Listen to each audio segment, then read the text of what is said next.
तो hello friends, स्वागत है आप सभी को हमारी इस एजुकेशन बाय गुप्ता जी में। तो आप सभी के लिए फिर से 30 मोस्ट इम्पोर्टेंट क्वेश्चन लेके आ चुके हैं दोस्तों, जो कि सोशल साइंस का है क्लास 10th वाले के लिए।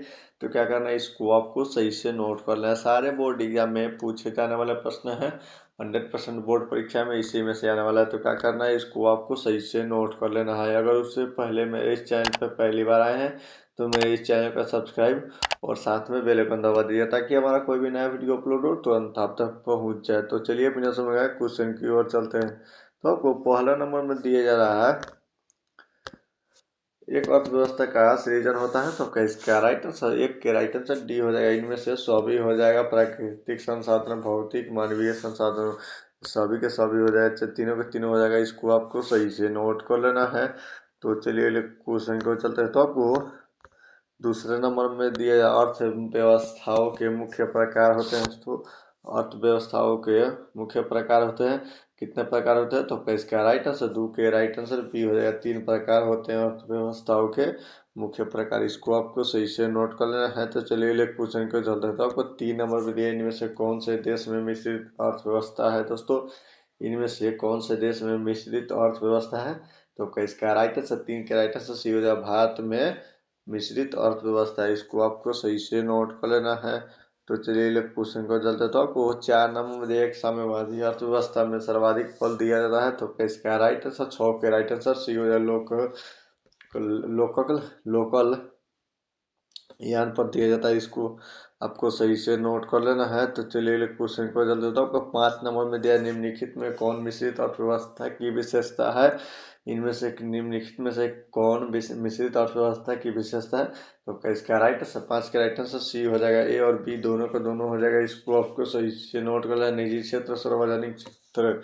तो चलिए क्वेश्चन को जल्दी बताओ। आपको 6 नंबर में दिया या स्वतंत्रता प्राप्ति के बाद भारत का मुख्यतः आर्थिक उद्देश्य क्या था? तो इसका राइट आंसर, 6 के राइट आंसर डी हो जाएगा, उपयुक्त तो सभी हो जाएगा, तीनों का तीनों हो जाएगा।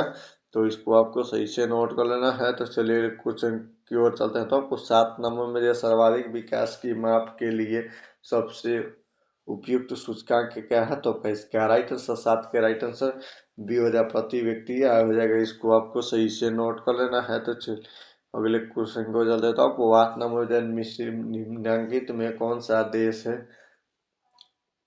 में एक मिश्रित अर्थव्यवस्था है? तो इसका राइट आंसर, 8 के राइट आंसर सी हो जाएगा, भारत में देश में मिश्रित अर्थव्यवस्था है। इसको आपको सही से नोट कर लेना है। तो चलिए अगले क्वेश्चन को चलते हैं। तो को 9 नंबर में दिया, निम्नलिखित में कौन सा देश है विकसित अर्थव्यवस्था का उदाहरण है?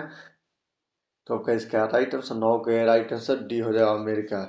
अमेरिका जो है विकसित अर्थव्यवस्था का उदाहरण है निम्नलिखित में से। इसको आपको सही से नोट कर लेना है। तो चलिए क्वेश्चन को चल देता हूँ। 10 नंबर में दिया, निम्न में से कौन पिछड़ा राज्य कहा जाता है? तो इसका राइट आंसर, 10 के राइट आंसर सी हो जाए, बिहार को पिछड़ा राज्य कहा जाता है। इसको आपको सही से नोट कर लेना है। तो चलिए क्वेश्चन को चल देता हूँ। 11 नंबर निम्नलिखित में किस क्षेत्र को प्राथमिक क्षेत्र कहा जाता है? तो इसका राइट आंसर, 11 के राइट आंसर बी हो जाए, कृषि क्षेत्र को प्राथमिक क्षेत्र कहा जाता है। इसको आपको सही से नोट कर लेना है। तो चलिए क्वेश्चन को चलते तो आपको 12 नंबर आर्थिक संरचना का एक मुख्य अंग है। तो इसका राइट आंसर, 12 के राइट आंसर सी हो जाएगा, यातायात एवं संचार। आर्थिक संरचना का मुख्य अंग क्या है? तो यातायात एवं संचार है। इसको आपको सही से नोट कर लेना है। तो चलिए अगले क्वेश्चन को चलते हैं। आपको 13 नंबर में पशुपालन एवं मत्स्य पालन किस क्षेत्र का अंग है?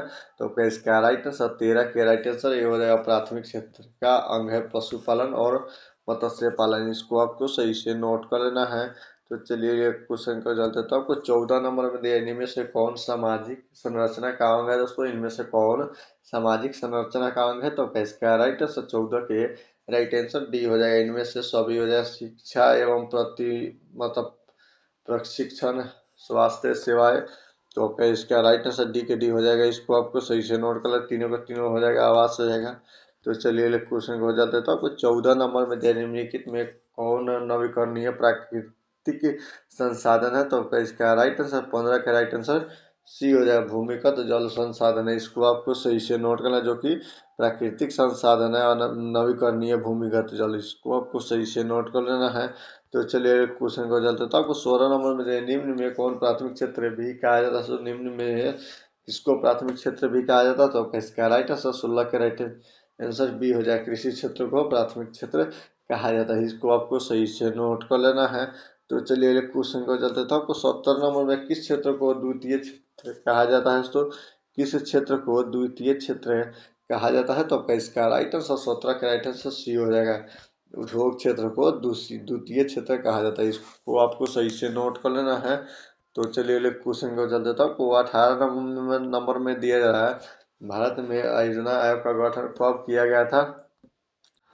तो आपका इसका राइट आंसर 18 का राइट आंसर ये होगा 15 मार्च 1950 ईस्वी को योजना आयोग का गठन हुआ था, इसको आपको सही से नोट कर लेना है। तो चलिए अगले क्वेश्चन को चलते हैं। तो आपको 19 नंबर में दिया भारत की आर्थिक व्यवस्था क्या है? तो भारत की आर्थिक व्यवस्था क्या है? तो आपका इसका राइट आंसर 19 के राइट आंसर मिश्रित अर्थव्यवस्था है भारत की, इसको आपको सही से नोट करना है दोस्तों।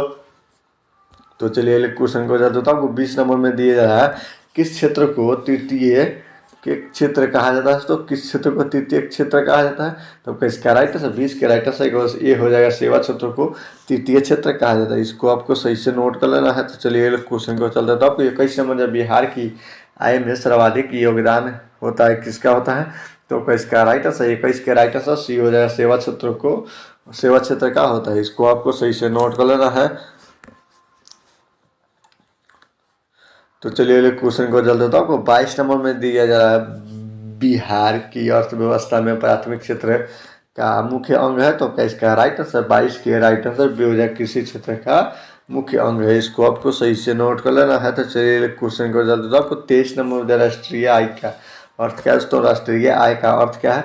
तो इसका राइट आंसर 23 के राइट आंसर डी हो जाएगा, उत्पादन के संसाधनों की आय राष्ट्रीय आय इसको कहा जाता है, इसको आपको सही से नोट कर लेना है। तो चलिए अगले क्वेश्चन को चलते, तो आपको 24 नंबर में दिया जा रहा है, योजना काल में भारत की औसत वार्षिक विकास दर रही है, तो इसका राइट आंसर कितनी रही है? तो इसका राइट आंसर 24 के राइट आंसर बी हो जाएगा, 0.5 है, 0.2% हो जाएगा, इसको आपको सही से नोट कर लेना है। तो चलिए क्वेश्चन की ओर चलते हैं। वर्ष 2005 से 2006 में निम्नलिखित में से किस राज्य की प्रति व्यक्ति आय अपेक्षाकृत अधिक थी? तो हमका इसका राइट आंसर 25 के राइट आंसर ये हो जाए, महाराष्ट्र की 2005 से 2006 से अपेक्षाकृत प्रतिशत मतलब प्रति व्यक्ति आय सर्वाधिक अधिक थी महाराष्ट्र की, इसको आपको सही से नोट कर लेना है। तो चलिए क्वेश्चन को चल देता हूँ। 26 नंबर में दिया निम्नलिखित में बिहार में किस जिले की प्रति व्यक्ति आय सर्वाधिक है? तो आपका इसका राइट आंसर 26 के राइट आंसर बी हो जाए, पटना की प्रति व्यक्ति आय सर्वाधिक है बिहार में किस जिले की प्रति व्यक्ति आय सर्वाधिक है? तो पटना की, इसको आपको सही से नोट कर लेना है। तो चलिए अगले क्वेश्चन को जल्द देता हूँ। 27 नंबर दे बिहार में किस जिले की प्रति व्यक्ति आय सबसे कम है? तो इसका राइट आंसर 27 के राइट आंसर डी हो जाएगा, शिवहर का प्रति व्यक्ति आय कम है, इसको आपको सही से नोट कर लेना है। तो चलिए क्वेश्चन को जल्द देता हूँ। आपको 28 नंबर में दिया बिहार के किस जिले का प्रति व्यक्ति आय सर्वाधिक है? तो इसका राइट आंसर 28 के राइट आंसर ये हो जाए, पटना का प्रति व्यक्ति आय सर्वाधिक है, इसको आपको सही से नोट कर लेना है। तो चलिए क्वेश्चन को चलता था। 29 नंबर सन 2008 और 2009 के अनुसार भारत की औसत प्रति व्यक्ति आय क्या है? तो इसका राइट आंसर 29 के राइट आंसर बी हो जाएगा, 25,494 रुपये प्रति व्यक्ति आय है, इसको आपको सही से नोट कर लेना है। तो चलिए क्वेश्चन को जाते तो आपको 30 नंबर में दिया, भारत में किस राज्य का प्रति व्यक्ति आय सर्वाधिक है? तो इसका राइट आंसर 30 के राइट आंसर डी हो जाएगा, गोवा हो जाएगा, इसको आपको सही से नोट कर लेना है।